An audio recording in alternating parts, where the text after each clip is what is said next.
다 같이 일어서서 찬양합시다.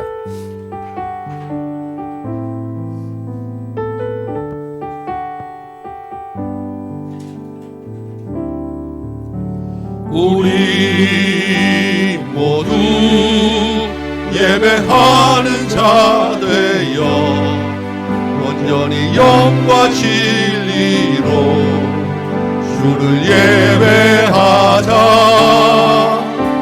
주가 우리와 함께 영원히 함께 하시고 마르지 않는 샘물로 우릴 채우시. 아멘. 주님, 우리 모두 예배하는 자 되어 우리 모두 예배하는. 아멘. 주님, 하나님 앞에 한 사람의 예배자로 섰습니다. 신령과 진리로 주님 예배하는 이 시간 되게 하여 주옵소서.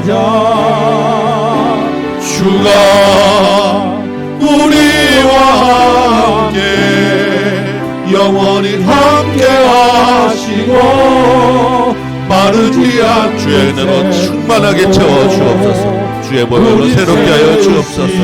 아멘. 아멘. 성부와 성자와 성령의 이름으로 부름받았습니다. 아멘. 주의 평강이 이 예배 가운데 임합니다. 우리는 그 평강을 받습니다. 아멘. 사도신경으로 신앙 고백합니다. 나는 전능하신 아버지 하나님 천지의 창조주를 믿습니다. 나는 그의 유일하신 아들 우리 주 예수 그리스도를 믿습니다. 그는 성령으로 잉태되어 동정녀 마리아에게서 나시고 본디오 빌라도에게 고난을 받아 십자가에 못 박혀 죽으시고 장사된 지 사흘 만에 죽은 자 가운데서 다시 살아나셨으며 하늘에 오르시어 전능하신 아버지 하나님 우편에 앉아 계시다가 거기로부터 살아있는 자와 죽은 자를 심판하러 오십니다. 나는 성령을 믿으며 거룩한 공교회와 성도의 교제와 죄를 용서받는 것과 몸의 부활과 영생을 믿습니다. 아멘. 앉으시기 바랍니다. 우리 413장 찬양하겠습니다.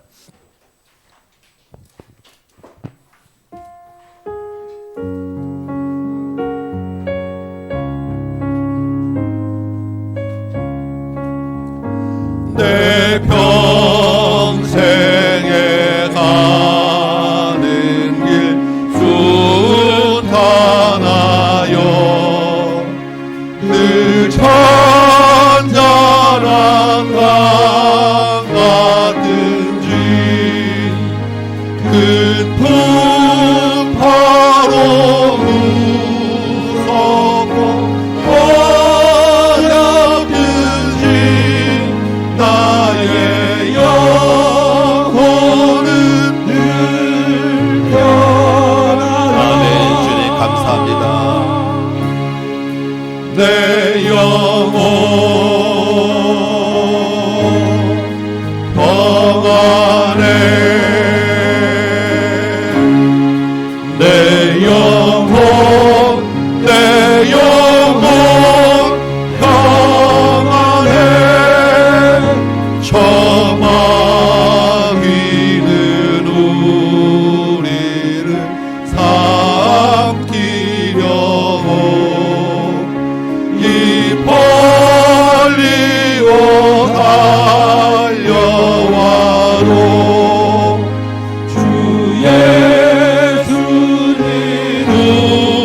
우리의 대장 되니 끝내 싸워서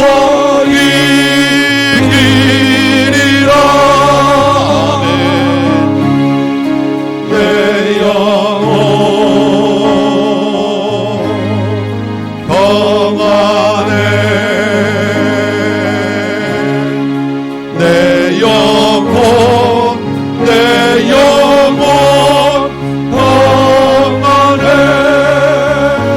내 지은 주여 감사합니다. 빛 같더라도 주 예수께 나아가려면 주신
내 영혼 평안해 내 영혼 평안해 아멘.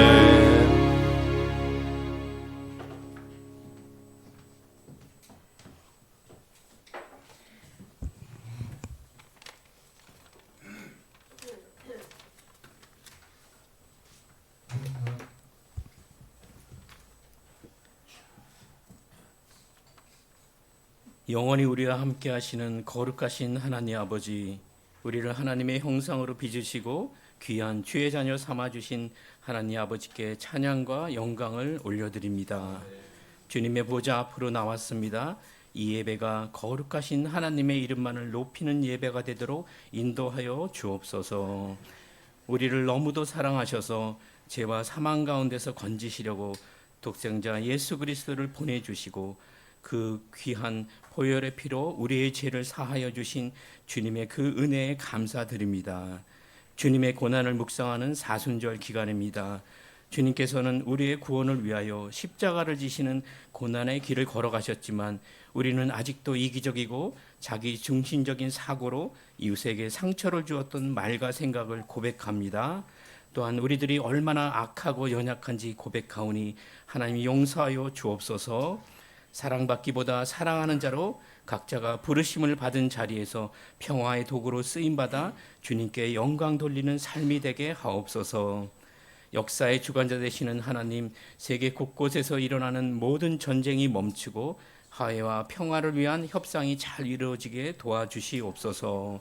전쟁으로 고통받는 모든 분들에게 주님 긍휼과 위로를 베풀어 주시고 도움의 손길들을 보내주시옵소서. 우리나라가 하나님의 통치가 온전히 이루어지는 나라가 되게 하옵소서. 갈등과 분열이 아니라 연합과 사랑이 넘치는 나라가 되게 하시며 다음 세대들과 청년들에게 희망을 주는 나라가 되게 하옵소서. 조국교회를 위하여 기도합니다.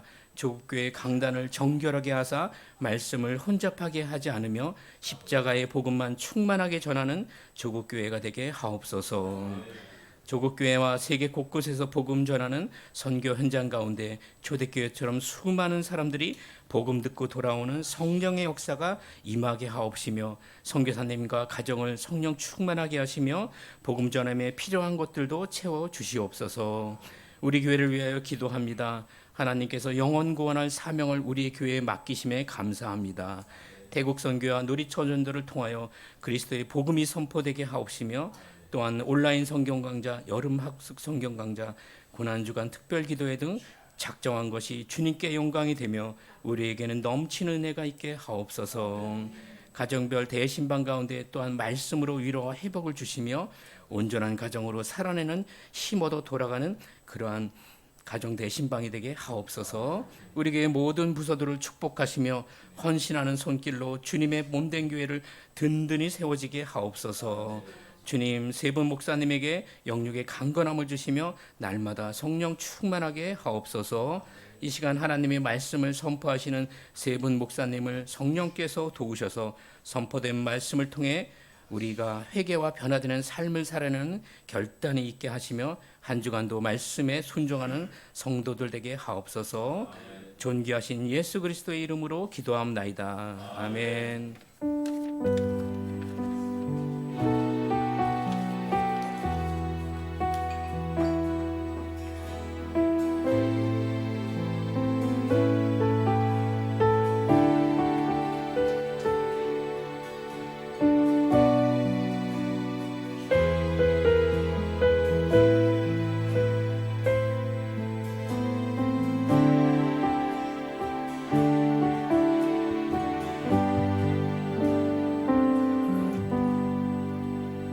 샬롬.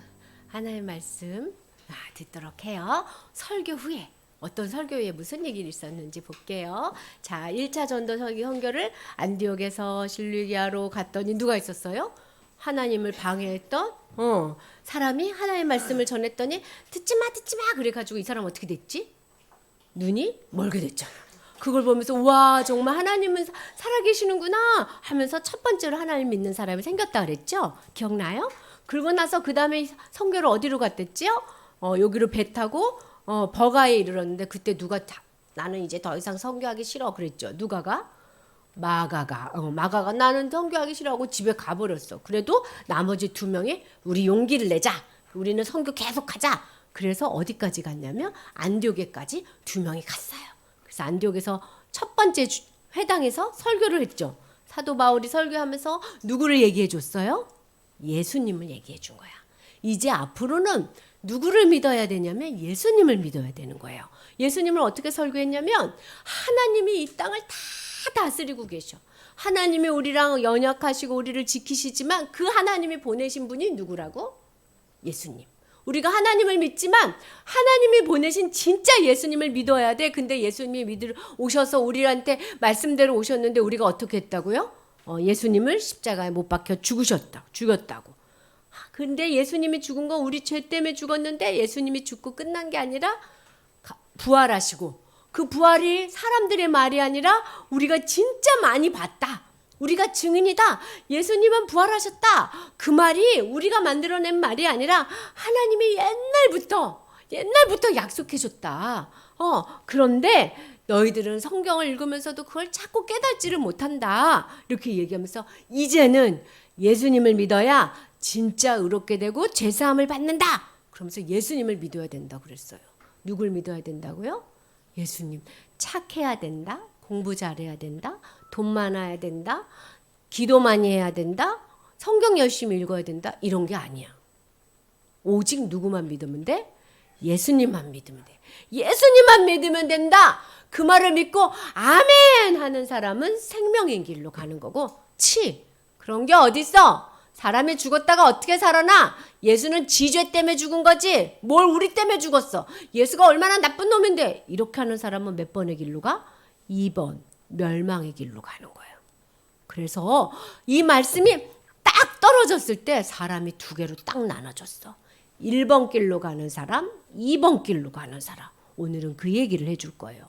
사도 바울이 그런 얘기를 막 하면서 예수님을 믿어야 죄사함을 받습니다. 여러분 예수님은 그냥 죽은 게 아니에요. 우리 죄를 위해서 죽은 거예요. 그렇게 설교를 하고 문 앞에 나왔던 사람들이 생명의 길로 가는 사람들이 저기요 잠시만요. 우리 더 그 말씀 듣고 싶은데요. 우리 그 예수님에 대해서 더 알고 싶어요. 우리 정말로 그 얘기해 주세요. 사도 바울 옆에 말씀에 대해서 궁금해서 자꾸 쫓아와. 생명의 길 가는 사람의 첫 번째 사람은 말씀을 듣고 싶어해. 진짜? 예수님이 진짜? 그래서 말씀을 듣고 싶어서 얘기하니까 우리에게 말씀을 더해 주십시오. 우리 예수님 믿고 싶습니다. 그러니까 사도 바울이 그때부터 예수님에 대해서 더 자세히 얘기해 주면서 뭐라 그러냐면 이제 너희 예수님 믿을 거지? 네! 그러면 이거를 분명히 알아야 돼. 항상 하나님의 은혜 가운데 살아야 돼. 하나님의 은혜 가운데 살라고요? 아멘. 근데 그게 뭐지요? 다음 시간에 안식일날 또 오실 거지요? 또 가르쳐 주세요. 이랬단 말이야. 그러니까 사도 바울, 네, 다음 안식에도 내가 말씀을 전할 테니까 다들 오세요. 그래서 이 사람들이 가서 사도 바울이 오셨어. 그런데 예수님이라는 걸 전해. 이번 주에 또 오신다 그랬으니까 안식일날 사도 바울한테 예수님 말씀 듣고 싶은 사람은 회당으로 모이세요. 이렇게 한 거야. 그랬더니 사람들이 얼마나 많이 왔게요? 온 동네 사람들이 왔어. 온 동네 사람들이. 예수님 말씀 듣고 싶은 사람은 회당으로 모이세요. 그러니까 그냥 다 온 거예요. 사도 바울이 우와 이 마을이 대단한 걸 하나님의 역사가 더 큰 걸. 그러면서 바울 선생님이 무슨 말 해줬을까? 예수님이 하나님 말씀대로 약속대로 오셔서 약속대로 죽으시고 부활하시고 승천하셔서 온 세상을 다스리시는 분입니다고 열심히 가르쳤더니 그 동네 사람들이 듣고 그렇구나. 나도 그 하나님을 믿어야 되겠다. 무슨 길로 가는 사람? 생명의 길로 가는 사람. 근데 어떤 길이 있다 그랬어요? 멸망의 길로 가는 사람이 있다 그랬어. 그 멸망의 길로 가는 사람들은 얼굴 표정이 이래. 이렇게 많은 사람들이 모이다니. 시기하고 질투해. 저 사람이 뭔데 갑자기 나타나서 사람들이 저 사람 말을 이렇게 듣는 거야? 하고 질투해. 질투하면서 저 사람 틀렸어. 뭐 우리가 예수님을 죽였다고? 말 같지도 않은 소리. 멸망의 사람들은 무슨 생각을 하냐면 예수님은 틀렸어 이렇게 말해. 설명의 길로 가는 사람은 예수님이 맞아 이러고.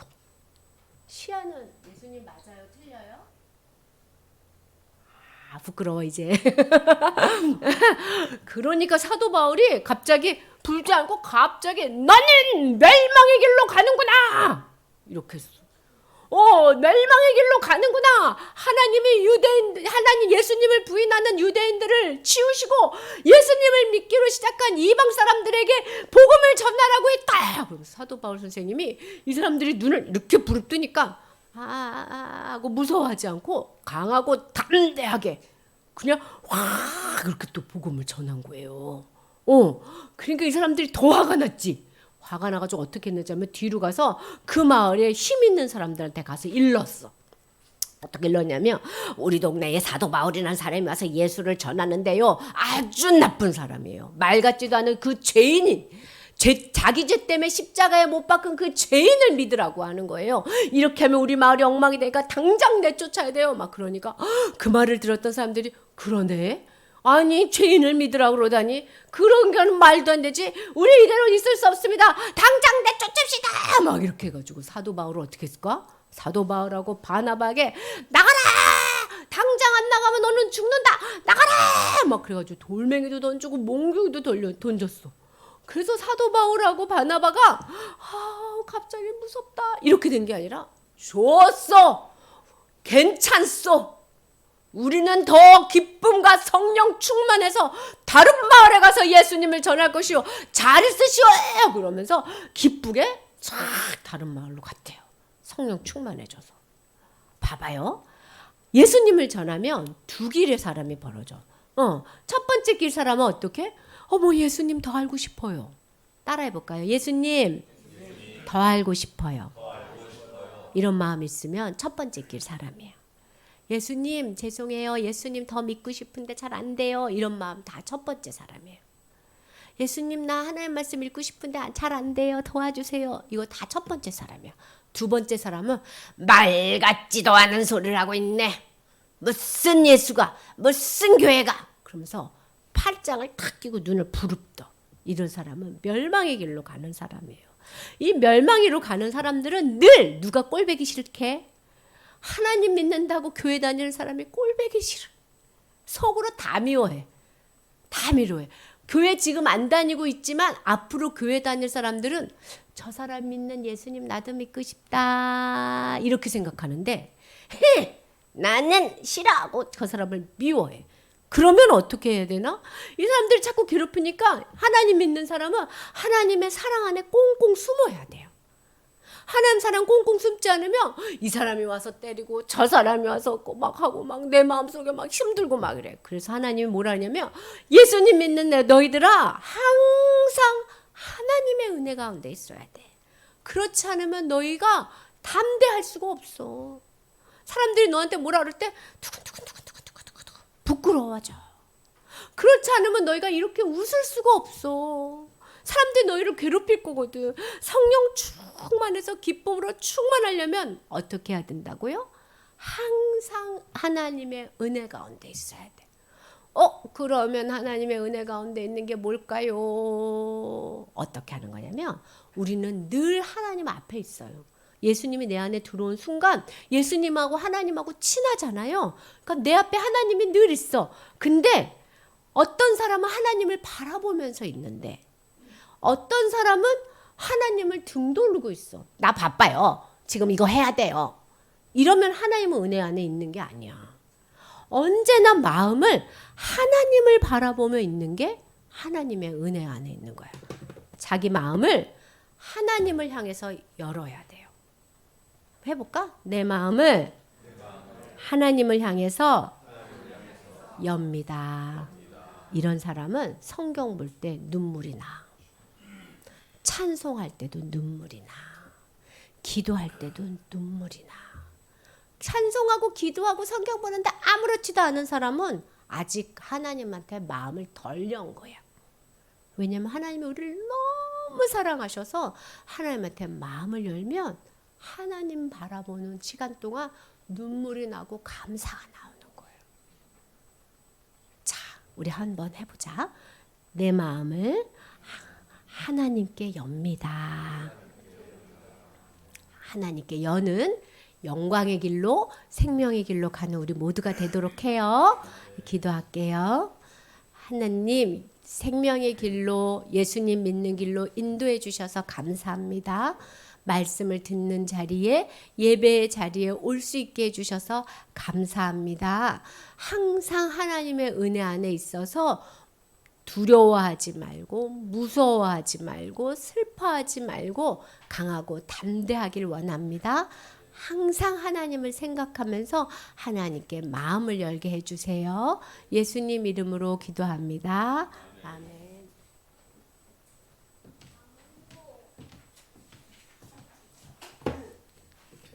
광고 말씀 드립니다.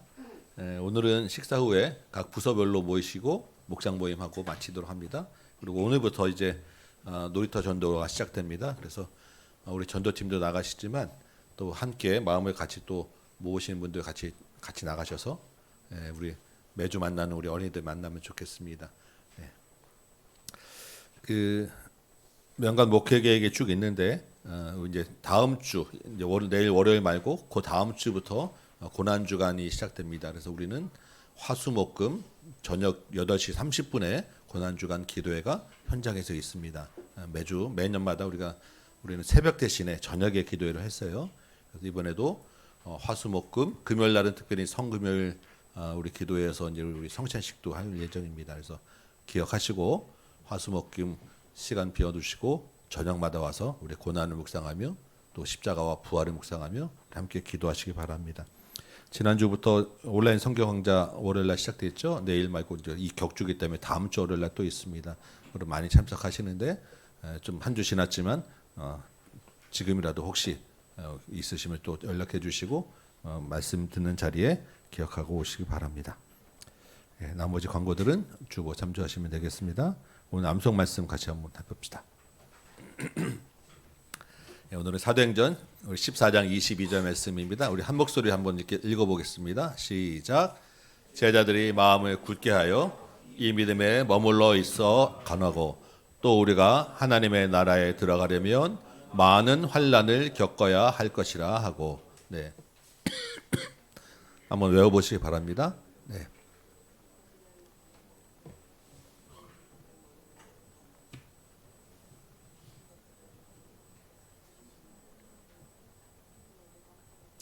제자들의 마음을 굳게 하여 이 믿음에 머물러 있으라 하고 또 우리가 하나님 나라에 들어가려면 많은 환난을 겪어야 할 것이라. 제자들의 마음을 굳게 하여 이 믿음에 머물러 있으라 권하고 또 우리가 하나님의 나라에 들어가려면 많은 환난을 겪어야 할 것이라 하고 주여. 네, 조금 은혜보다는 부담이 되는 말씀이어서 외우기가 조금 열의가 좀 떨어지시는 것 같아요. 그런데 진짜 복음입니다, 여러분. 외우시기 바랍니다.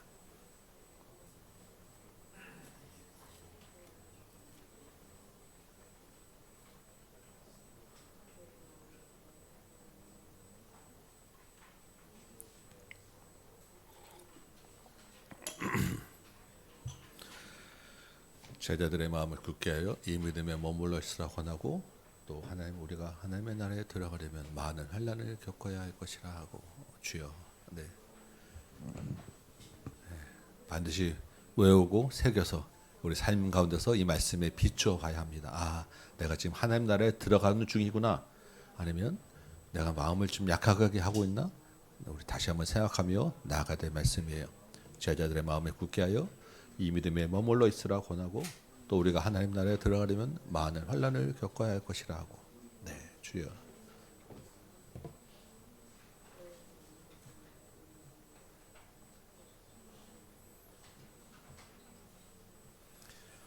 네, 우리 다 같이 한번 연습해 봅시다. 시작. 제자들의 마음을 굳게 하여 이 믿음에 머물러 있으라 권하고 또 우리가 하나님의 나라에 들어가려면 많은 환난을 겪어야 할 것이라 하고 아멘. 한 번 더 해봅시다. 시작. 제자들의 마음을 굳게 하여 이 믿음에 머물러 있으라 권하고 또 우리가 하나님의 나라에 들어가려면 많은 환난을 겪어야 할 것이라 하고 한 번만 더 연습합니다. 시작. 제자들의 마음을 굳게 하여 이 믿음에 머물러 있으라 권하고 또 우리가 하나님의 나라에 들어가려면 많은 환난을 겪어야 할 것이라 하고 아멘. 우리 일어나서 좀 부담되지만 감사함으로 또 이 말씀 한번 암송하고 마음에 심도록 하겠습니다. 사도행전 14장 22절입니다. 함께 암송합니다. 시작. 제자들의 마음을 굳게 하여 이 믿음에 머물러 있으라 권하고 또 우리가 하나님의 나라에 들어가려면 많은 환난을 겪어야 할 것이라 하고 아멘. 오늘 주시는 말씀 사도행전 14장 19절에서 23절까지 말씀 읽도록 하겠습니다. 사도행전 14장 19절에서 23절입니다. 제가 읽을 때 하나님의 음성으로 들으시기 바랍니다. 유대인들이 안디옥과 이고니온에서 와서 무리를 충동하니 그들이 돌로 바울을 쳐서 죽은 줄로 알고 시외로 끌어내치니라. 제자들이 둘러섰을 때 바울이 일어나 그 성에 들어갔다가 이튿날 바나바와 함께 더베로 가서 복음을 그 성에 전하여 많은 사람을 제자로 삼고 루스드라와 이고니온과 안디옥으로 돌아가서 제자들의 마음을 굳게 하여 이 믿음에 머물러 있으라 권하고 또 우리가 하나님의 나라에 들어가려면 많은 환난을 겪어야 할 것이라 하고 각 교회에서 장로들을 택하여 금식 기도하며 그들이 믿는 주께 그들을 위탁하고 아멘. 앉으시기 바랍니다. 오늘 이 말씀으로 다시 그 길로 하는 제목으로 같이 은혜를 나눕니다. 설교를 준비할 때마다 늘 고민이지만 설교를 어떻게 시작할까? 이 도입이 굉장히 중요하다고 이야기를 합니다. 대부분 설교나 스피치가 다 마찬가지예요. 한 3분에서 5분 사이에 이 말을 들어야 될지 말지를 결정한다고 해요. 여러분 이미 벌써 대충 결정이 선 거예요. 오늘은 들어야 될까 말까. 근데 오늘은 제가 좀 무거운 이야기로 설교를 시작하려고 합니다. 원래는 좀 관심을 끄는 좋은 이야기로 해야 맞는데 오늘은 무거운 이야기를 하려고 해요. 여러분은 자기 가족을 죽인 사람들을 다시 사랑하러 돌아갈 수 있겠습니까? 쉽지 않은 이야기예요. 그런데 그렇게 한 사람이 있습니다. 카자흐스탄에서 선교했던 한재성 선교사님이라고 하는 분의 이야기예요. 영상도 있고 많이 들어오신 분이 있으실 거예요. 굉장히 많이 알려진 이야기인데 예전에 우리 같이 보면서도 제가 참 충격도 받았고 감동도 받았고 울었는데 이번에 준비하면서 또다시 마음의 감동과 은혜가 되더라고요. 이 한재성 선교사님이라는 분은 태권도 전문인이에요. 그래서 태권도 선교를 하려고 카자흐스탄에 들어갔어요. 아내와 함께 가족과 함께 들어갔습니다. 아직 자녀들이 아주 어릴 때예요. 근데 어느 날 몇 년 동안 사역하시다가 이 한 선교사님이 외출했다가 집에 돌아왔는데 충격적인 일이 있었어요. 아내가 교환에게 습격을 받고 강도에게 습격을 받아서 처참하게 쓰러져 있는데 이미 세상을 떠났어요. 그때 딸 둘이 있었는데 7살, 9살 정도 됐어요. 이 선교사님이 태권도 전문인 무술인이잖아요. 아내를 지켜주지 못한 것에 대한 미안함과 슬픔과 충격이 너무너무 슬픔이 커서 도저히 그곳에 사역을 더 감당할 수 없어서 카자흐스탄을 떠나서 다시 나왔어요. 나와서 다시 이 충격을 회복하고 있는데 주님이 주시는 마음의 감동이 계속 있는 거예요. 주님의 마음이 카자흐스탄에 머물러 있다는 그 사랑의 마음이 계속 감동이 돼서 견딜 수가 없어가지고 한 1년, 2년 후에 다시 카자흐스탄으로 아이들을 데리고 둘 딸 데리고 다시 돌아갔어요. 아내가 죽임당한 땅, 다시는 밟고 싶지 않은 그 땅, 그 땅을 향해 가는 그 비행기 안에서 이분이 그 감독이 영상을 찍었는데 그 비행기 안에서부터 이 건장한 무술인이 울기 시작해요. 집에 돌아가서 정리하면서 아내의 피가 묻어 있는 성경책을 보여주고 아내의 장례를 치르면서 잘랐던 머리카락을 보여주고 또 한없이 울어요. 그리고 사역의 현장에 다시 들어가는데 이 선교사님을 기다리는 형제들을 만납니다. 주님의 사랑과 용서를 그 애통함 통해서 배우고 그들을 향해서 다시 복음을 전하는 사역을 계속하는 모습을 보게 되었어요. 그러면서 이 선교사님이 고백합니다. 오늘 처음 예배 시작할 때 불렀던 찬양, 나 무엇과도 주님 바꾸지 않으리. 나의 삶, 내 삶도 주님 것을 드립니다. 날마다 고백하며 그 영상을 마치는 이야기였습니다. 참 감동을 주는 이야기죠. 그리고 정말 마음이 힘들기도 하고 충격을 주고 감동이 있는 이야기인데, 오늘 본문을 보면 이러한 일이 그런 특별한 선교사, 헌신된 사람 한 사람에게만 있는 일이 아니다라는 것을 이야기해 줍니다. 누구든지 복음을 들고 복음 안에 사는 사람에게는 있을 수 있는 일이고 다 겪는 일이었다라는 거예요. 오늘 본문에 보면 이제 두 사도가 비시디아 안디옥에서 쫓겨났죠. 그리고 이고니온이라고 하는 곳으로 이동을 하게 됩니다. 이 이고니온은 지금 튀르키예에서 코냐라고 불리는 도시예요. 튀르키예에서 한 4-5번째, 한 6-7번째 되는 그런 큰 도시입니다. 이 튀르키예가 이 설탕무의 원산지인데, 이 튀르키예에서 생산되는 그 설탕무의 대부분이 이 이고니온에서 납니다. 밀도 대부분 이 지역에서 나고 굉장히 넓은 평야지대예요.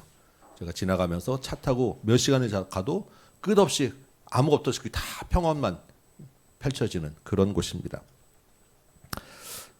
이 14장 1절에 보면 바울과 바나바가 이 이고니온에 들어갔는데 제일 먼저 간 곳은 역시 유대인 회당이에요.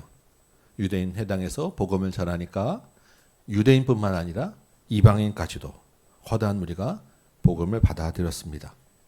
그런데 복음을 받아들인 사람만 있는 게 아니라 늘 반대도 있죠. 2절에 보니까 순종하지 아니하는 유대인들이 있었다라는 거예요. 이 복음에 반대하는 유대인들이 있게 마련이었다는 것입니다. 이 사람들이 이방인들을 선동했어요. 그래서 바울과 바나바에게 악한 감정을 품게 하였습니다. 예전이나 지금이나 이 선동이라고 하는 것이 참 나빠요. 의도를 가지고 한쪽으로 몰아가는 건 아니겠습니까? 그러다 보면 거짓이 끼어들고 왜곡이 끼어들게 돼요. 그런데 그 말을 자꾸 듣다 보면 아닌 줄 알면서도 나중에는 그런가 하고 따라가게 돼요. 여러분 주로 정치권에서 이런 선동을 잘하죠. 우리가 참 분별해서 들으시고 너무 한쪽에 쏠리지 마시기 바랍니다. 이 굉장히 중요한 이야기예요. 이 당시에 이고니온도 마찬가지였어요. 유대인들이 계속해서 이 이방인들을 선동하니까 유대인의 그 집요하게 부추기는 말에 그만 이방인들이 넘어갔습니다. 유대인들은 왜 이렇게 복음에 대해서 반대하고 바울과 바나바를 반대합니까? 지난주에 설명드렸잖아요. 예수가 메시아라고 하면, 예수의 복음이 옳다라고 하면 자기들은 범법자가 되는 거예요. 이건 유대인들에게는 죽느냐 사느냐의 문제였다라는 것입니다. 그래서 이 유대인들의 선동에 넘어간 이 유대인 이방인들까지도 바울을 반대하게 되는데, 바울과 바나바가 그런 반대와 선동에 대하여 어떻게 반응을 하겠습니까? 우리 지난주 본문에서도 이렇게 반대를 할 때 두 가지 반응을 하면 된다라고 말씀드렸어요. 첫 번째는 그래도 담대하게 복음을 전해라, 담대해야 된다라는 것이었고, 또 한 가지는 그래도 안 되면 발에 먼지 털듯이 털어버려라 라는 이야기였어요. 오늘 본문에도 보면 3절에 보니까 두 사도가 어떻게 합니까? 그러한 반대가 있는데 오래 있어 주를 힘입어 담대하게 말하였다라는 것입니다.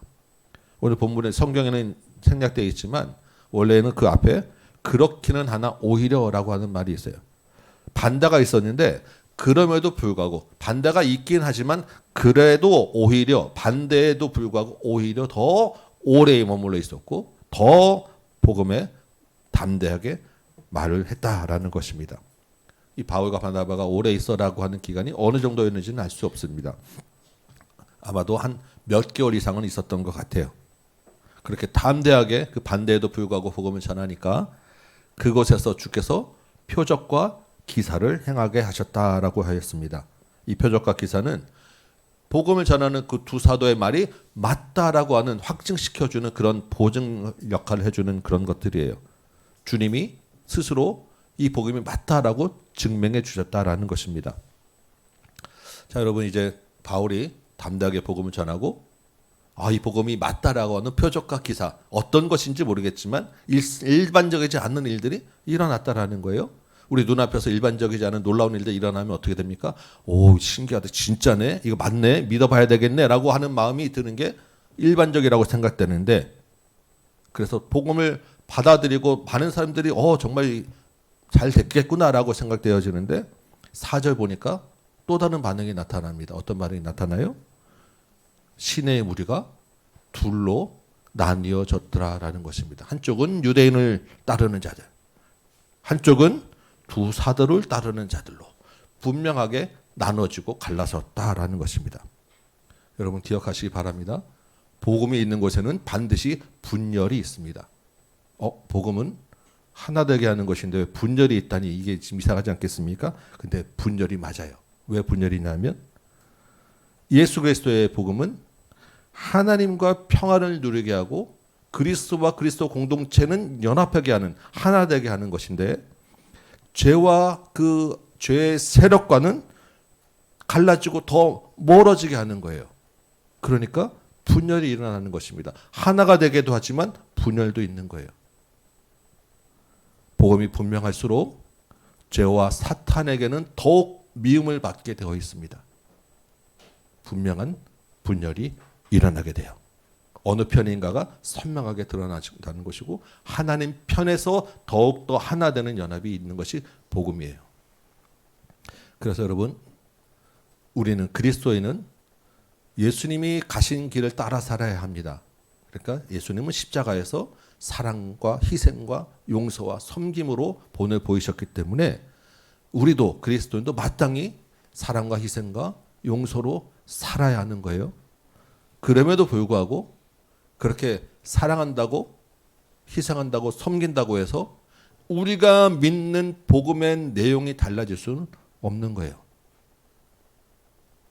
우리가 사랑하고 용서한다고 해서 그래 당신 말도 맞고 당신이 믿는 곳에도 구원받을 수 있으니까 그냥 적당히 같이 어울려 살자, 이거는 우리에게 있을 수 없는 일이라는 것입니다. 적당히 그냥 믿는 척해도 서로 갈등 안 일으키고 사랑하고 용서하라고 했으니까 되는 대로 살아도 된다라고 이야기하는 것은 우리가 받아들일 수 없는 이야기라는 거예요. 여러분 새생명 초청잔치 할 때마다 우리 안 믿는 분들 모시고 오는 것이 얼마나 힘들고 쉽지 않지 않습니까? 또 그분들에게 교회 가자는 얘기도 쉽지 않아요. 어렵게 모시고 오지만 그렇다고 해서 그냥 다 좋은데 교회 한번 와도 되니까 교회 한 번 오기만 해도 구원받을 수 있으니까 이렇게 우리가 얘기할 수는 없다라는 것입니다. 분명한 것은 그들에게 바른 복음이 들어가야 믿는 거예요. 그들에게 표적과 기사가 일어난다고 해서 복음이 들어가지 않으면 믿는 것이 아니라는 것입니다. 여러분 표적과 기사는 복음을 반대하는 죄의 세력들도 일으킬 수 있어요. 표적과 기사가 복음을 확정시켜주는 도구는 되지만 믿음은 아닙니다. 그래서 우리는 이 십자가의 삶을 본받아서 용서하며 섬기며 사랑으로 살아야 하지만 복음에 있어서는 분명해야 합니다. 담대해야 하고 복음이 받아들이지 않는 현장에서는 털어버려야 합니다. 믿고 안 믿고가 우리 손에 있지 않기 때문에 열매는 하나님이 거두시기 때문에 복음에 있어서 분명하시기 바랍니다. 그렇게 분명한 복음을 우리는 믿게 되었다는 것이 얼마나 감격스럽고 감사한 일이겠습니까? 내가 믿는 복음에 대해 또한 감사하며 사시기 바랍니다. 5절 보면 이방인과 유대인과 관리들이 이제 그 복음의 반대편에 있는 사람들이 두 사도를 모욕하기 시작했고 돌로 치려고 달려들기 시작했어요. 이제 반대하고 악한 감정 미워하는 정도가 아니라 죽여야 되겠다라고 행동으로 나타나기 시작한 거예요. 그러면 어느 때가 되었습니까? 먼지 털고 이제 갈 때가 된 거예요.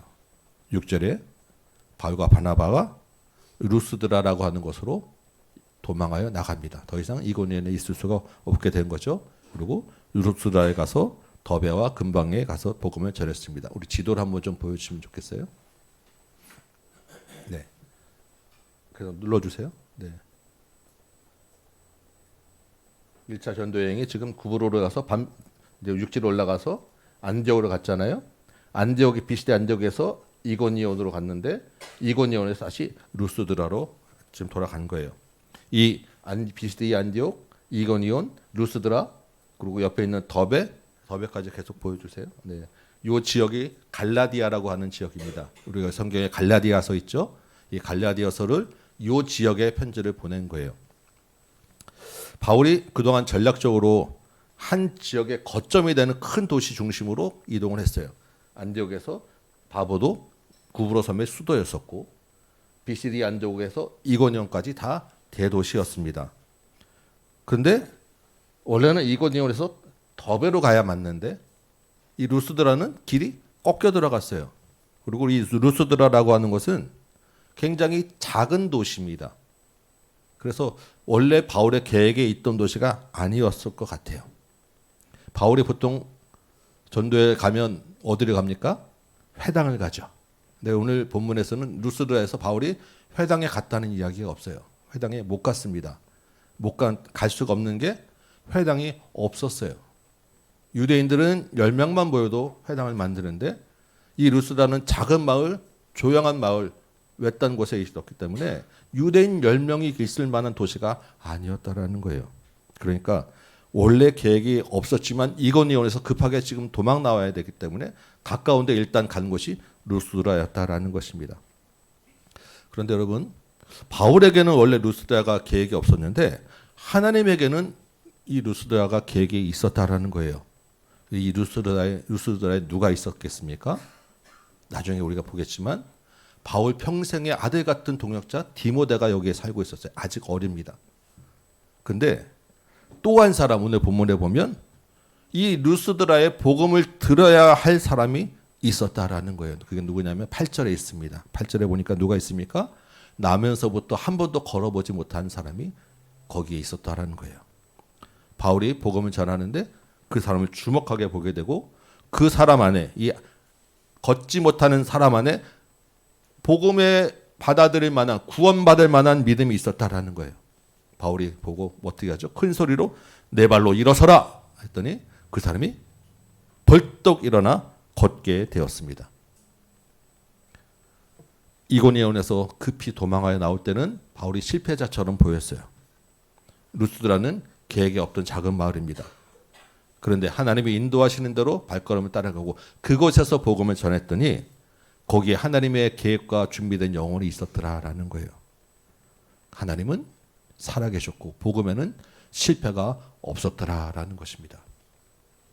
여러분, 우리가 사는 인생이 참 뜻대로 되지 않죠. 우리가 계획 세운 대로 다 되었다고 하면 저와 여러분이 만날 일이 없었을 거예요. 그렇지 않겠습니까? 여러분 계획에 이렇게 작은 교회에 와서 예배 드리고 섬긴다는 계획이 있었겠습니까? 저도 마찬가지입니다, 여러분. 제가 학교 다닐 때 한때 별명이 목사인 적이 있었는데 별명이 목사였다고 제가 목사 된 생각은 한 번도 한 적이 없어요. 제가 50이 다 될 때까지 목회라는 것은 제 계획에 없었던 사람이에요. 근데 그 별명대로 진짜 목사가 되었고 이렇게 진짜 교회를 개척하게 되었어요. 여러분 각자에게 주어진 환경과 상황대로 최선을 다해 사시기 바랍니다. 그리고 나름대로 인생의 계획도 사시고 계획 세우고 열심히 달려가 보시기 바랍니다. 그런데 그 뜻대로 되지 않는다고 해서 너무 속상해하지 마시기 바랍니다. 우리 인생에 돈이 많이 있고 없고 별로 중요하지 않아요. 주님 안에 있는 게 중요합니다. 그래서 우리가 지나고 나면 주께서 이외의 일이 나를 이곳으로 인도하셨구나라는 것이 보이게 되고 퍼즐이 맞춰지는 거예요. 주님 우리를 어디로 인도하시겠습니까? 우리의 최종 목적지는 하나님 나라예요. 거기 갈 때까지. 그리고 우리 가는 발걸음 곳곳이 다 하나님 나라라는 것을 기억하시며 복음을 따라 주님을 신뢰하고 가는 여러분 되시기 바랍니다. 11절 보니까 이제 이 루스드라에서 지금 안전병기를 일으켰잖아요. 이 루스드라 사람들이 바울을 향해서 바나바를 향해서 이상한 반응을 보여요. 이 사람들에게는 하나님이라는 개념이 없었단 말이에요. 그러니까 바울과 바나바가 나타나서 지금 못 걷던 사람을 벌떡 일으켜 세우니까 이 사람들은 신이구나. 어떤 신? 그리스 신화에 나오는 제우스 신, 그리고 헤르메스라고 하는 신. 이 신이 우리 마을에 왔다라고 이야기하는 것입니다. 왜 하필 제우스와 헤르메스를 이야기하겠습니까? 이 마을에 전해져 내려오는 전설이 있어요. 이 제우스와 이 그리스 신화에 보면 여러분 아시잖아요. 신들이 수시로 인간 마을에 내려옵니다. 근데 이 제우스와 헤르메스가 어느 날 순찰을 돌다가 이 마을에 와서 날이 저물어서 하룻밤 잘 때를 찾느라고 여기저기 물어보는데 하룻밤 재워달라고 하는데 전부 다 박대를 하고 거절을 당한 거예요. 그래서 어떻게 하나 돌다 보니까 언덕 위에 조그만 정말 쓰러져가는 초가집이 하나 있는데 거기에 노부부가 이 사람들을 재워준 거예요. 제우스와 헤르메스가 이제 다시 자기 신들의 나라로 가서 이 마을을 좀 혼내줘야 되겠다. 그래서 이 마을을 홍수로 다 쓸어버렸어요. 그런데 이 노부부, 이 사람들에게는 후한 보상을 내리고 제우스 신을 섬기는 제사장이 되게 하였다라는 전설이 있어요. 이 마을에. 근데 지금 누가 왔어요? 바울과 바나바가 사람이할 수 없는 안전병기를 지금 이렇게 세웠잖아요. 우와, 제우스 신이 다시 오셨구나. 이번에도 못 알아보고 대접 못하면 우리 또 홍수로 좀 날아간다. 그래서 지금 제우스 헤르메스라고 딱 찍어서 이 사람들을 지금 바울에게 지금 제사하고 소를 잡고 꽃을 바치고 난리가 난 거예요. 이 바울과 바나바가 영문도 모르고 지금 얼마나 당황했겠습니까? 왜 이러십니까? 왜 이러십니까? 나도 여러분과 똑같은 사람입니다. 안 됩니다. 그리고 뜯어 말리고 겨우 제사를 못하게 한 후에 이 사람들이 알아들을 수 있는, 지금 비스디 안디옥에서는 구약을 동원해서 유창하게 설교를 했지만 지금 하나님도 모르는 사람에게 지금 구약이 어쩌고 말 수가 없잖아요. 이 사람들이 알아들을 수 있는 말로 설교하는 게 오늘 본문에 있는 내용이에요. 이 내용을 오늘 좀 넘어가고 여러분들 읽어보시기 바랍니다. 사람이라는 게 사실 참 간사하잖아요. 이렇게 칭찬하고 대접해주면 우쭐해주고 좋아할 만한데 지금 바울과 바나바가 지금 하나님의 영광을 가릴 수는 없다라고 해서 이 자리를 지금 내려왔어요. 제가 요즘에 이 설교문을 이제 다 정리를 하고 한번 이 GPT한테 설교문을 한번 올려놔주고 어떠니 하고 한번 물어봤어요. 어떤 반응이 왔겠습니까? 오늘 설교를 한번 올려보고 물어봤더니 참 강력한 감동을 주는 설교입니다라고. 제가 어떻게 했습니까? 네가 감동을 하라? 라고 하는 마음과 함께 그래 고맙다. 기쁨과 약간의 우쭐함과 안도감과 아니 얘가 뭐라고. 하나님이 주시는 말도 아니고 그냥 원래 걔들은 늘 좋은 말로 먼저 시작을 해요. 근데 그게 제 마음을 순간 기쁘게 하더라고요. 이게 우리 사람입니다. 여러분, 그런데 하물며 바울과 바나바가 얼마나 수고했겠어요. 신이 아닌 줄 알지만 어쨌든 그렇게까지 마음이 흔들릴 수도 있는 상황 아니겠어요? 우리 마찬가지 아닙니까? 네, 그래서 사람의 말에 너무 흔들리지 마시기 바라고, 행여나 우리가 하나님의 영광을 가로채는 자리에 서지 않도록 분별하시고 조심하는 여러분 되시기 바라요. 19절 볼까요?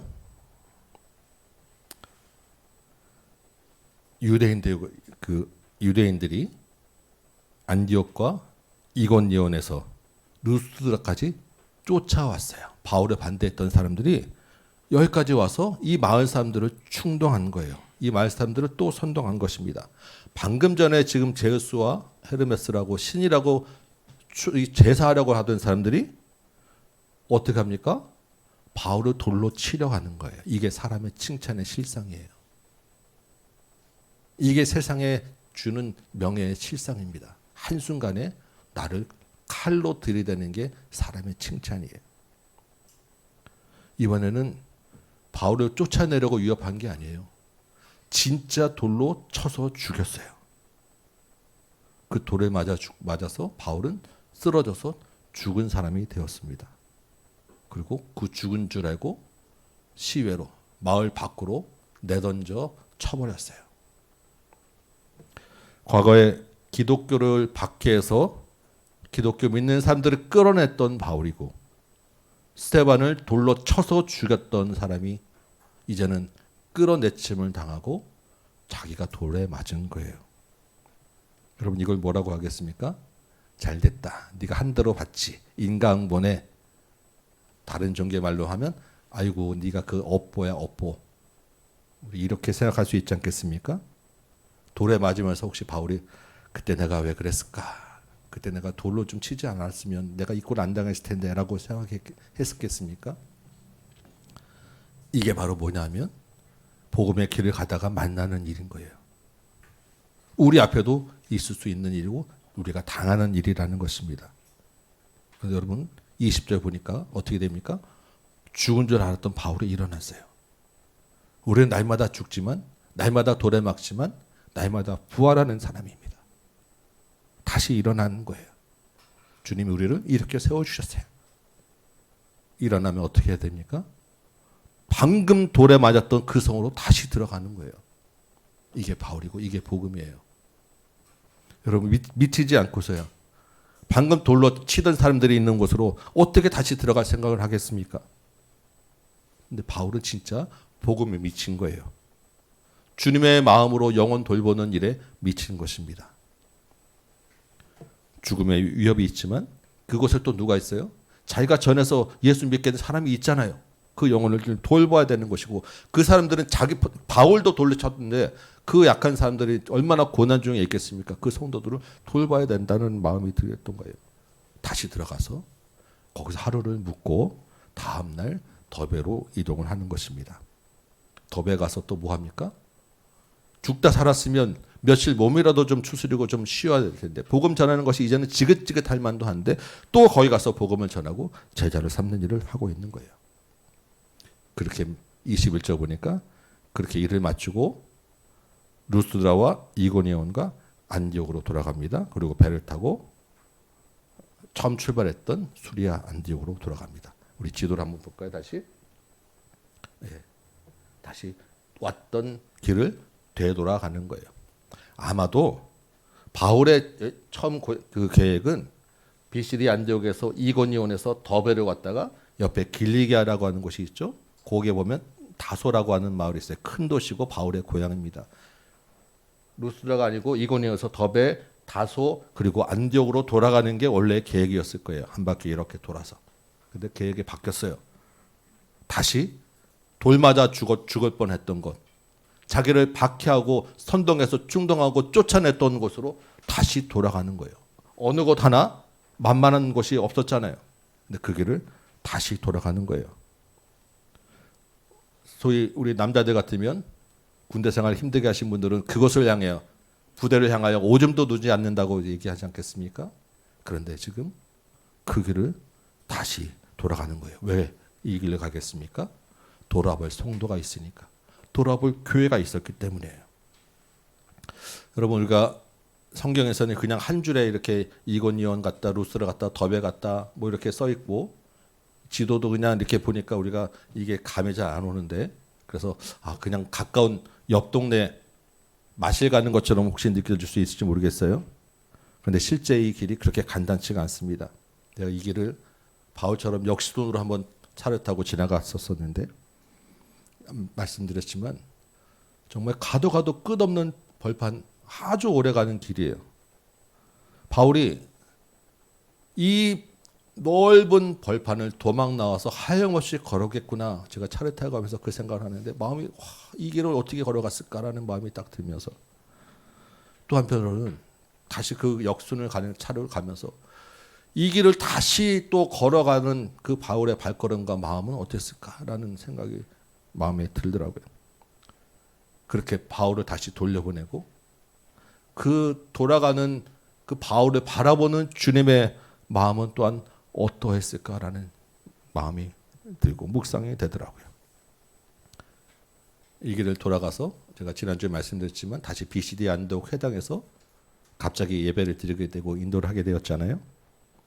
앞에서 말씀을 준비된 게 없으니까 그냥 일단 무조건 섰는데 생각나는 딱 그 마음이 이 발걸음과 함께 또 한 가지 생각나는 게 바울이 지금 걸어갔다가 돌아간 이 발걸음을 누가 또 걸었는지가 생각이 되는 거예요.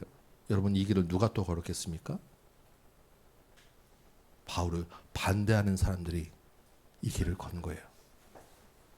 바울도 대단하지만 바울을 반대했던 그 유대인들이 얼마나 끈질기고 대단한지, 아니 도대체 뭐라고 이 몇 날 며칠을 가야 사도 끝없는 이 길을 굳이 여기까지 쫓아와서 왔으면 또 그 사람들도 가야 될 거 아니에요. 그 생각을 하는데 마음의 정신이 번쩍 들어요. 그리고 한편으로는 이렇게 끈질긴 복음의 방해를 뚫고 복음이 우리에게 전해졌구나. 이 끈질긴 방해보다 더 끈질긴 사랑이 있어서 나에게 복음을 전해줬구나. 이 주님의 열심과 주님의 사랑이 얼마나 뜨거운지가 마음에 확 와닿았어요. 그 끈질긴 사랑을 입은 우리가 이제 다시 복음의 삶의 현장으로 돌아가야 되지 않겠습니까? 돌아가서도 똑같은 복음의 방해가 있을 텐데 우리 주님과 함께 복음의 길을 갑시다라고 이 설교를 하게 되었어요. 그리고 다시 오늘 또 이 말씀을 다시 대합니다. 이 말씀을 대하면서 눈에 다시 새롭게 들어온 거는 22절 말씀이에요. 오늘 암송한 말씀. 다 같이 한번 읽어보겠습니다. 시작.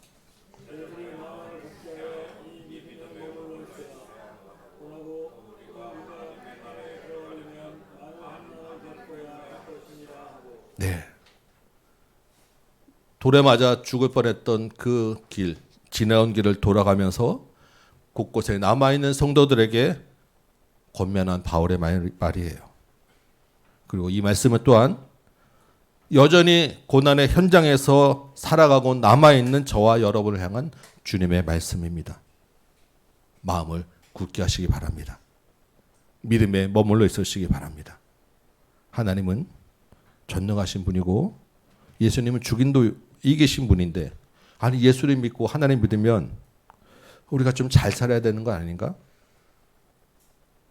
우리가 좀 형통하고 우리가 좀 편해야 되는 거 아닌가? 혹시 생각하시는 분이 있으면 죄송하지만 그렇지 않다라고 말씀드릴 수밖에 없어요. 정말 어려운 환경 가운데 시간 내서 오신 여러분에게 무거운 이야기하고 편한 이야기를 하지 못하는 것이 또한 저도 미안합니다. 그렇지만 제가 믿는 것은 여러분, 우리는 소수 정예 아닙니까? 여러분 중에는 이미 그 정도 믿음은 다 있으리라고 저는 믿습니다. 우리의 믿음의 길이 그렇지 않아요. 이제 내일 다시 여러분 삶의 현장으로 돌아갑니다. 그렇죠? 뭐 오늘부터 가시는 분도 있으실 것이고. 그 길이 어떤 길입니까? 아내를 죽인 사람들이 있는 곳이에요. 그곳으로 돌아가는 것입니다. 돌이 날라오고 돌에 맞아 죽을 뻔한 사람들이 여전히 돌 들고 있는 곳으로 돌아가는 길이에요. 여러분, 우리 인생은 먹고 사는 것 자체로 고달픔이 있습니다. 여러분 그렇지 않겠습니까? 그런데 우리 그리스도에는 이 먹고 사는 고달픔 외에 더 근본적인 그 고달픔, 괴로움이 있는 거예요. 그것이 무엇입니까? 믿음으로 인한 환난이에요. 여러분, 우리가 정말로 돌이 날아오지는 않습니다. 그렇죠? 예. 실수로 누가 던진 돌에 그냥 스칠 수는 있을지 모르겠지만 진짜 우리를 향해서 이만한 돌이 날아오지는 않아요. 그런데 우리에게 뭐가 있습니까? 여전히 우리도 반대편에서 우리를 억울하게 선동하는 일은 당하게 됩니다. 예수 믿는 티낸다고 우리를 반대하고 음해하고 선동하는 사람들이 있게 마련이에요. 복음에 반대하는, 미워하는 사람이 있기 때문입니다. 복음에 예수 믿는다고 티내면 반대하는 사람들의 반대 때문에 승진이 안 될 것 같은 위험도 있고, 영업하는 분들은 계약이 안 될 것 같은 위험도 있고, 뭔가 불이익과 손해를 받고 따돌림을 받을 것 같은 그런 분위기도 있어요. 왜 그렇습니까? 복음은 미움 받기 마련이기 때문이에요. 한편으로는 바울과 바나바를 신이라고 하는 것처럼 나도 좀 나를 드러내고자 하는 내 욕심, 내 영광을 치우고자 하는 마음, 나도 내가 이만큼 수고했는데 나 좀 알아줘라고 나를 드러내고자 하는 내 안에서의 나를 향한 돌도 있어요. 한편으로는 내 마음이 스스로 나를 이제 그만하자, 쉬자라고 하는 나약해지고자 하는 돌도 나에게 던집니다. 두려워하는 마음도 있고 눈치 보는 마음도 있고 피곤하고 귀찮으니까 아우 좀 쉬어야 되겠다는 게을러지는 마음도 있고, 여러 모양의 돌이 사방에서 날아오고 내가 나한테 스스로 던져요. 그리고 실제 그 돌에 맞아서 거의 죽기 직전까지도 가고, 그렇지 않겠습니까? 우리가 마음이 상해서 교회를 떠나기도 하고 게을리하기도 하고 하나님 없는 것처럼 말씀 듣고 살기도 하고 그러는 거예요. 그게 다 바울이 돌아온 길을 가기 때문에, 우리도 그 길을 가기 때문에 아내를 죽인 그곳으로 돌아가야 되기 때문에 만나는 현상들입니다. 월요병이라고 뭐 요즘은 어떤지 모르겠지만 어쨌든 아침에 출근할 때마다 오늘 출근하기 싫어하는 마음이 드는 게 한두 번이 아니지 않겠습니까? 근데 우리는 그 현장으로 가야 됩니다. 먹고 살기 위해서 가는 게 아니라 그곳에 복음이 필요한 영혼이 있기 때문에 가는 거예요. 그곳에 주님의 마음이 있기 때문에 가는 것입니다. 그곳에 돌보아야 될 주님의 교회가 있기 때문에 가는 거예요. 여러분, 우리의 생각을 바꾸시기 바라고 관점을 바꾸시기 바랍니다. 복음의 증인으로 사는 것은 그렇게 생각하고 그렇게 사는 거예요. 주님이 뭐라고 하십니까? 마음을 굳게 하라. 그리고 믿음에 머물러 있으라. 날마다 영적 전쟁의 현장에 가야 되기 때문에 믿음에 머물러 있어야 합니다. 그래서 여러분, 우리가 믿음을 붙잡는다고, 믿음을 내가 굳세게 한다고 애쓴다고 해서 믿음이 붙잡아주고 세워지는 게 아니에요. 기억하시기 바랍니다. 우리가 그 복음의 현장에 있을 때 내가 믿음을 가지고 굳세게 하는 게 아니라 사실은 이미 우리는 하나님의 은혜 가운데 머물러 있는 거예요. 그래서 우리가 굳세어질 수 있는 것입니다. 하나님의 은혜 가운데 있으라. 지난주 설교 제목이었어요. 기억하시기 바랍니다. 바울이 대단한 사람이지만 바울을 다시 돌려보내고 바울의 마음을 움직인 것은 주님의 은혜가 있었기 때문입니다. 그 주님이 여전히 우리와도 함께 계시는지 믿으시기 바랍니다. 오늘 설교를 준비하면서 찬양 가사가 막 떠오르는데 험하고 높은 이 길을 싸우며 나아갑니다. 다시금 기도하오니 내 주여 인도하소서. 막 이 찬양은 나오면서 은혜도 되고 감동되고 한참 많이 눈물을 흘리게 되었어요. 바울을 돌려보내고 우리를 다시 삶의 현장으로 돌려보내며 주님이 이 찬양 부르고 따라오라 라고 하는 마음으로 들리게 되었습니다. 이 말씀을 전하면서 복음의 현장으로, 삶의 현장으로 돌아가야 되는 여러분을 보는 저의 마음도 그렇게 편치가 않더라고요. 내가 편치 않은 것이 아니라 사실 뭐 제가 여러분이 고생한다고 저한테 모르는 게 있겠습니까? 주님의 마음이 그런 것이구나라는 마음이 느껴졌어요. 삶의 현장에는 많은 환난이 있습니다. 그러나 하나님 나라를 향해 가는 길입니다. 하나님의 은혜가 그곳에 있는 줄 믿으시고 그 길을 따라가는 여러분 되시기 바랍니다. 바울이 갔던 길이고 많은 믿음의 선배들이 갔던 길이고 이제 저와 여러분이 가야 하는 길입니다. 주님과 함께 다시 그 길로 복음의 현장, 삶의 현장으로 돌아가는 저와 여러분 되시기를 주님의 이름으로 축원합니다. 우리 찬송 한장하고 같이 기도합시다. 오늘 찬송가 같이 한번 하려고 합니다. 491장 찬송가를 비시고 저 높은 곳을 향하여 험하고 높은 이 길을 싸우며 나아갑니다. 한번 말씀 생각하며 찬송 부르고 기도하도록 하겠습니다.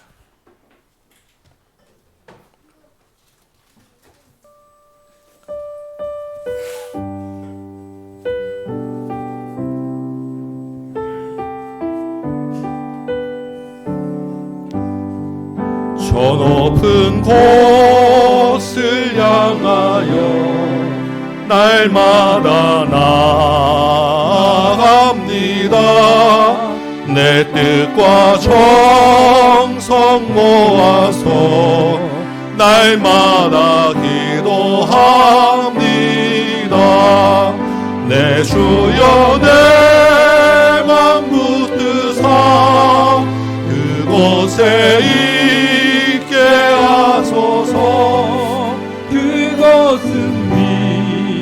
빛과 사랑이 언제나 넘치옵니다.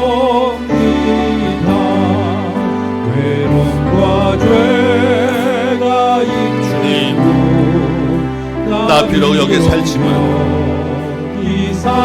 이곳에 마음 두고 정두지 아니하고 하나님 나라를 바라보며 살게 하여 주옵소서. 의심의 안개 거치고 의심의 안개 거치고 의심의 구름 없는 곳 기쁘고 참된 평화가 거기만 있사옵니다. 내 주여 내 맘 붙드사 그곳에 있게 하소서. 그곳은 빛과 사랑이 언제나 넘치옵니다. 험하고 높은 이 길을 싸우며 나주여 은혜가 필요합니다. 주님에게 은혜를 주옵소서. 내 주여 인도하네. 험하고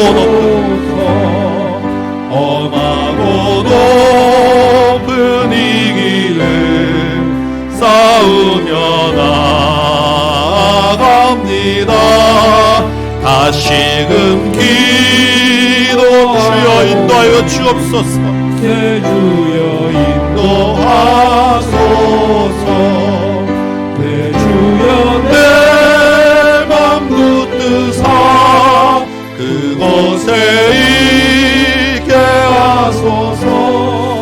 그곳은 빛과 사랑이 언제나 넘치니 내 주를 따라 올라가 저 높은 곳에 우뚝 서 영원한 복락 누리며 즐거운 아멘. 내 주를 따라 올라가 내 주를 따라 아멘. 영원한 하나님 나라를 바라보며 고난의 현장에서 승리하며 싸워나가는 여러분 되시기 바랍니다. 영원한 복락 누리며 즐거운 노래 부르리. 내 주여 내 맘 붙드사 그곳에 있게 하소서. 그곳은 빛과 사랑이 언제나 넘치옵니다. 아멘. 우리 말씀을 생각하며 같이 기도합시다. 주님, 이 땅의 어떠한 환경 가운데서도 우리 마음을 굳게 하여 주옵소서. 우리 믿음에 머물게 하여 주옵소서. 날마다 우리 복음에 반대하는 세력들 때문에 두려움 가운데 눈치 가운데 있사옵나이다. 그럼에도 불구하고 복음에는 분명하게 하여 주옵소서. 우리가 계획 세고 여러 가지 생각을 하지만 우리 뜻대로 되지 않을 많은 상황 속에서 낙심하지 말게 하시고 주님의 인도를 따라가게 하여 주옵소서. 삶의 현장에 그 많은 환난 속에서도 주님 다시 그 속으로 돌아가야 되겠사오니 우리 발걸음을 주님 인도하여 주옵시고 우리 삶의 현장 가운데서 날마다 부활을 경험하게 하여 주옵소서. 우리 주님 이름 부르고 말씀 붙잡고 같이 한번 기도합시다. 주여 아버지 주님, 삶의 현장 가운데 복음의 반대 가운데 많은 환난 속 가운데 다시 돌아가야 되는 이 발걸음을 주님 앞에 고백합니다. 주님, 우리 마음이 무겁기도 하고 두렵기도 하고 눈치를 보게 되기도 하고 아버지 하나님, 우리가 겪어야 될 많은 불행 때문에 하나님 어려운 가운데 있사오나 하나님 뜻대로 되지 않는 상황에서 낙심하기도 하고 하나님 좌절하기도 하오나 주님의 말씀이 있사오니 주님 다시 한번 힘을 내게 하여 주옵시고 주님 신뢰하는 믿음으로 일어나게 하여 주옵시고 주님 날마다 주님께서 주시는 새힘 새 부활의 은총을 받아 다시 돌아가게 하여 주옵소서. 그것에서도 주님이 구원하실 영혼 하나님 나라가 그곳에 있는 점을 싸우니 우리를 통하여 하나님 따지 못한 자 평생 걷지 못한 자를 구원하여 주옵시고 하나님의 말씀을 들을 만한 복음이 있고 믿는 자가 하나님 우리 구원하여 주옵시고 하나님 어느 곳에든지 복음이 없는 곳에 교회가 세워지게 하여 주옵시고 하나님 나라가 세워지게 하여 주옵소서. 이 일을 위하여 주님 우리를 부르신 줄 믿사오니 아버지 하나님 이 발걸음을 하나님 그냥 가지 말게 하여 주옵시고 이 땅에 살면서 먹고 사는 문제에 휩쓸려서 하나님 주님의 일하시는 것을 보지 못하며 사는 자 되지 말게 하여 주옵시고 이 땅의 것 버려야 될 것 없어질 것 때문에 하나님 우리가 소망 두고 하나님 그것에 매달려 살지 않도록 우리 눈을 열어 주옵시고 우리 생각을 바꿔 주옵소서. 주님은 우리와 늘 함께 하시는 점에 있사온데 우리의 발걸음을 인도하셔서 가장 선한 것으로 주님의 계획을 이루어가신 점에 있사온데 하나님 우리는 내 뜻이 이루어지지 않냐고 내 계획대로 되지 않을 때 하나님 불평하며 원망하며 아버지 하나님 좌절하였사옵나이다. 주님 우리의 미련함을 용서하여 주옵시고 다시 한번 내 삶 가운데서 여기까지 인도해 오신 주님 나의 삶을 주관해 오신 그 주님을 신뢰하며 따라가도록 우리 믿음을 굳세게 하여 주옵소서.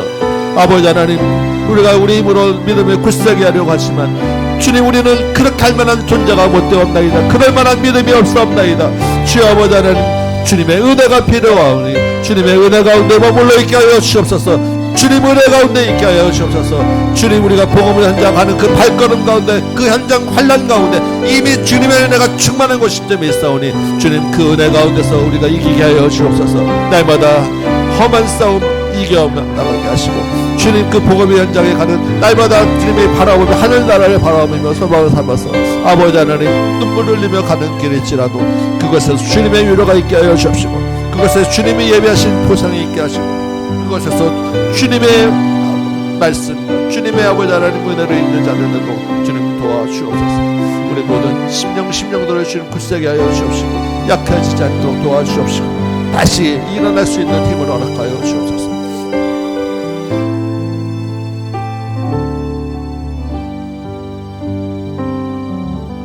고맙고 감사하신 아버지 하나님 많은 복음의 반대에도 불구하고 그 가운데서 우리를 예수 믿게 하시고 주님의 자녀 삼아주시니 얼마나 큰 은혜인지 모르겠습니다. 정말 주님의 큰 은혜에 날마다 감격하며 살게 하시고 은혜를 기억하며 감사하며 살게 하여 주옵소서. 주께서 우리를 구원하신 것은 삶의 현장 가운데 다시 돌아가 그곳에서 주님 만날 영혼을 구원하기 위함인 점 일사온데 아버지 하나님 삶의 현장으로 많은 환난 가운데 돌아가는 발걸음을 주께서 복내려 주옵시고 믿음에 굳게 하시고 은혜 가운데 있도록 도와주옵소서. 주님이 우리를 함께 하시면 이 험한 싸움 날마다 싸우며 갈 수 있을 줄 믿사오니 우리의 눈과 마음과 생각을 이 땅이 아니라 하늘나라를 두게 하시고 하늘의 소망을 두는 자 되게 하시고 주님을 신뢰하며 따라가는 모든 발걸음 되도록 인도하여 주옵소서. 내일부터 이어지는 모든 삶 가운데서 주님 함께 하시고 특별히 그 삶 가운데 그 수고 가운데 주님 주신 것 또한 구별하여 예물 드려사오니 하나님 우리의 인생 모든 것을 담는 믿음으로 드린 예물 받아 주옵시고 더 큰 것, 더 귀한 것 주님 우리 모든 것 다 드릴 수 있는 믿음으로 자라게 하여 주옵시고 하나님 나라가 놀랍게 이 제물로 사용되어지도록 인도하여 주옵소서. 이제는 우리 구주 예수 그리스도의 은혜와 하나님 아버지의 크고 무한하신 사랑하심과 성령님의 감화감동 역사하심이 다시 그 길로 돌아가고자 결단하고 일어서는 여기에 모인 모든 심령들 머리머리 위에 각 가정 위에 주의 몸된 제단과 조국교회와 선교 현장 위에 북한 땅 위에 이제부터 영원토록 함께 계실지어다. 아멘.